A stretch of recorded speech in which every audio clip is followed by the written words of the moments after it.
You don't want the long version, do you? You want to learn about a lot of things, but you can't stand listening for hours on end. Here in Do You Know, I deliver bite-sized pieces of knowledge in short episodes so you get to know about a lot of people, history, animals, sports, science, and much more without losing your attention over so many details. Do You Know? Extremely short introduction to everything. I'm your host, Danny. Join me on this short, sweet, and valuable journey to knowledge. Welcome to a new Do You Know episode and a very short introduction to President John F. Kennedy.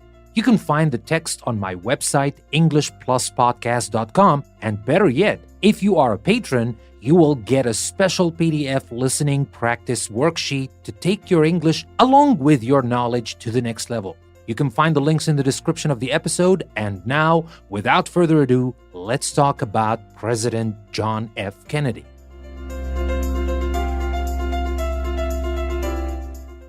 John F. Kennedy.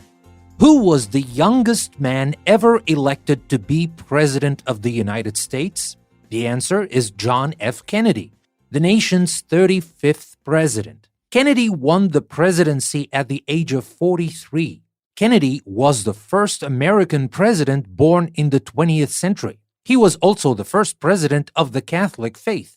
But Kennedy's time as the nation's leader was cut short. He was assassinated during his third year as president. Early life. John Fitzgerald Kennedy was born in Brookline, Massachusetts in 1917. His father was a rich businessman. Kennedy was a good athlete. He swam, sailed, and played football at Harvard University. A back injury forced him to quit football and troubled him the rest of his life. Now let's talk about him as a war hero. Kennedy almost died during World War II. In 1943, a Japanese ship attacked the small boat he commanded. Kennedy's boat was cut in half. Kennedy led his surviving crew to a small island. He swam through rough seas, pulling a wounded crew member to safety. Kennedy won medals for bravery and for being wounded in combat. And now the question, why did Kennedy enter politics? Kennedy's father tried to make a career in politics. He wanted one of his sons to gain political power, too.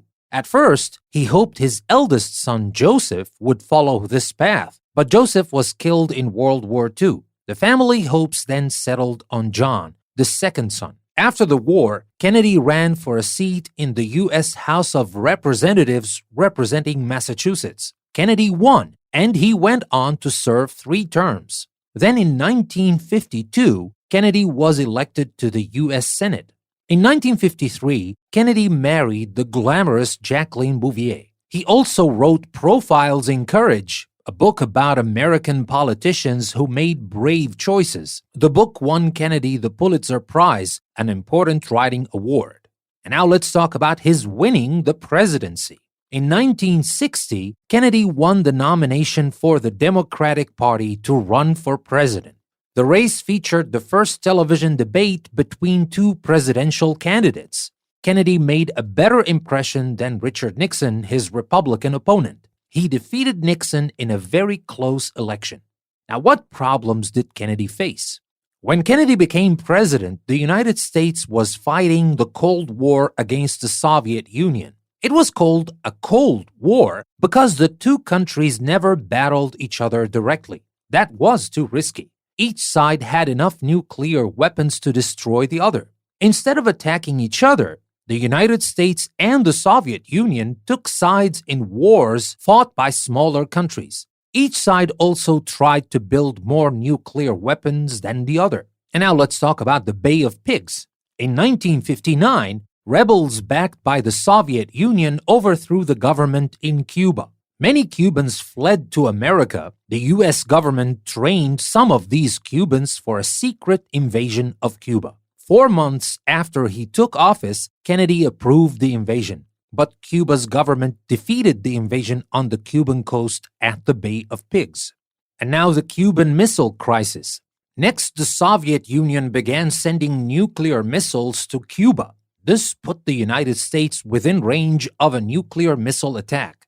In the fall of 1962, Kennedy warned the Soviets to pull back. He threatened to take drastic steps. For days, the world seemed poised on the brink of a nuclear war. Finally, the Soviet Union backed down. The United States and the Soviet Union went on to sign a treaty limiting the testing of nuclear weapons. And now, what did Kennedy achieve? Under Kennedy, the civil rights movement gathered strength. This movement demanded equal rights for African Americans and other minorities. Kennedy also started the Peace Corps. This program sends volunteers aboard to help people in poor nations. Kennedy was one of America's most popular presidents. And now let's talk about his assassination. In November 1963, a man named Lee Harvey Oswald shot and killed Kennedy in Dallas, Texas. Kennedy's death shocked the nation and the world. People wept in the streets. Representatives of 92 nations attended Kennedy's funeral. Perhaps 1 million people lined the streets in Washington, D.C. to mourn. A controversy arose after Kennedy's death over who killed the president. Some people believe others were involved in the assassination, but no proof of this has been found. So that was everything I wanted to share with you in this very short introduction to President John F. Kennedy. Don't forget to visit my website, EnglishPlusPodcast.com, and check the great learning opportunities you can find there. There is the Activity Center with daily fun activities, quizzes, and logic and math puzzles. Also, if you would like more in-depth introductions, there is the documentary series. And if you decide to become a patron on Patreon, there is a lot more available only to patrons, like the daily audio courses episodes and the exclusive audio series, among many other benefits you get when you become a patron. All the links you need are in the description of the episode. What are you waiting for? Take your English and learning to the next level and never stop learning with EnglishPlusPodcast.com. Thank you very much for listening to this episode. This is your host, Danny. I will see you next time.